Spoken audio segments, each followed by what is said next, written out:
अति जलद व अचूक बातम्यांसाठी पाहत रहा महामीडिया 24 सदैव तत्पर।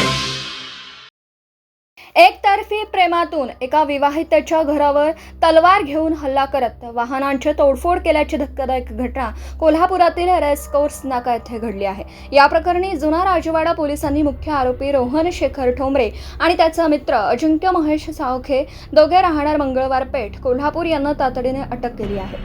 मिळालेल्या माहितीनुसार आरोपी रोहन ठोंबरे हा एका तरुणीवर एकतर्फी प्रेम करत होता। मात्र काही दिवसांपूर्वीच त्या तरुणीचा विवाह संभाजीनगर येथील एका तरुणाशी झाला।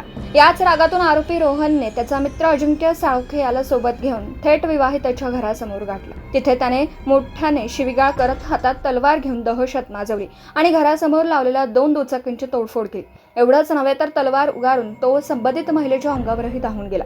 या घटनेनंतर पीडित महिलेच्या पतीने जुना राजवाडा पोलीस ठाण्यात फिर्याद दिली। पोलिसांनी तत्परता दाखवत दोनही आरोपींना तत्काळ बेड्या ठोकल्या।